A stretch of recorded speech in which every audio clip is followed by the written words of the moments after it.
పేరు పేరున అందరికీ కూడా హృదయపూర్వకంగా నమస్కారం. మీ అందరికి కూడా ధన్యవాదాలు. సరిగ్గా 2 అవుతుంది, మీకు కూడా ఆకలి అవుతుంది నాకు తెలుసు. తిన్నారా లేదా? తినలే, మీటింగ్ అయినాకనా. మరి అందుకే ఎక్కువసేపు ఏం మీకు చెప్పేది ఏం లేదు, మీకు అన్ని విషయాలు తెలుసు. ఇక మీ బాన్స్వాడలా గులాబీ జెండా మీరు గతంలో ఎగిరేసినారు. గతంలో అక్కడ ఒక పెద్ద ఆయనని గెలిపించినారు.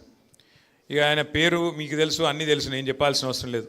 సింపుల్గా చెప్పాలంటే గాచారం బాగలేకనే పోచారం వేరే దాయిలో పోయింది, గంతే, ఏం లేదు. గాచారం బాగలేదు ఆయనకు. ఎవడన్నా తెలిసి మునిగే పడవ ఎక్కుతాడా? అసలు నాకు అర్థం కాదు.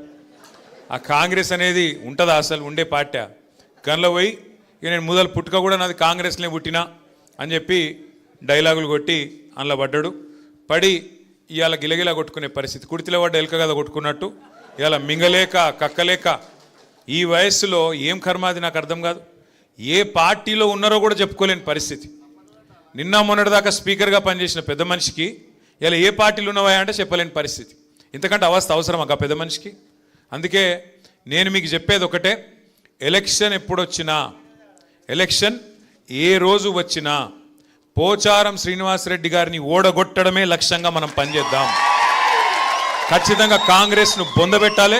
పోచారం శ్రీనివాసరెడ్డి గారు దేవుని మీద ఒట్టేసి ఏదైతే మాట తప్పిండో, తెలంగాణ తిరుమల కేసీఆర్ గారు ఇచ్చిన నిధులతో ఆ రోజు కేసీఆర్ గారు స్వయంగా వచ్చి తెలంగాణ తిరుమలలాగా డెవలప్ చేస్తా అంటే బ్రహ్మాండంగా కోట్లాది రూపాయలు నిధులు ఇచ్చిండు. ఆ రోజు ఏం చెప్పిండు ఆ పెద్ద మనిషి? నీ బొందిలో ప్రాణం ఉన్నంత వరకు మీతోనే ఉంటా అన్నాడు. మరి అలా ఏమైంది? ఏం అవసరం వచ్చింది?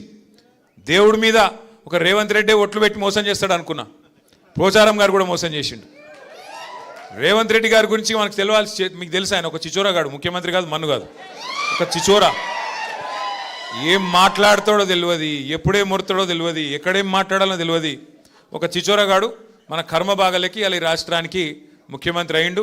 ఢిల్లీకి మూటలు పంపుతాడు, నెలకొకసారి పోతాడు, రెన్యువల్ టప్పా వేయించుకుంటాడు, వస్తాడు. ఆయనకి ఇంకేం ఎరకలేదు కదా, ఒకటే ఎరక, పైసలు దోసుకోవాలి, ఇక్కడ తీసుకొని మూటలు కట్టాలి, మరి తీసుకుపోయి ఢిల్లీలో రాహుల్ గాంధీకి పెట్టాలి, దండం పెట్టాలి, టప్ప కొట్టించుకోవాలి, మళ్ళీ రావాలి. ఏం చేసిండు 2.5 ఏళ్ళల్లో? ఒక 4 పనులు చెప్తాడా? చెప్పే ముఖం ఉందా? రెండే వచ్చి ఆయనకు తిట్లు ఓట్లు. తెల్లారలేస్తే మైక్ ఇస్తే కేసీఆర్ని తిడతాడు, లేదంటే దేవుని మీద ఒట్టంటాడు.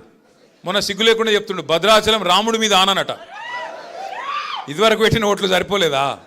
ఇదివరకు పెట్టిన ఓట్లు దేవుళ్ళ మీద పెట్టవే. అప్పుడు రుణమాఫీ చేస్తా, 2 లక్షల రుణం మాఫీ చేస్తా అని చెప్పి ఆడ దేవుడు ఏ ఊరికోతే ఆ ఊరి మీద దేవుని మీద ఒట్టు పెట్టిండు. భద్రాచలం పోతే రాముని మీద ఒట్టు, యాదగిరిగుట్ట పోతే లక్ష్మీనరసింహస్వామి మీద ఒట్టు, అటు మన ఆలంపూర్ పోతే జోగులాంబ మీద ఒట్టు.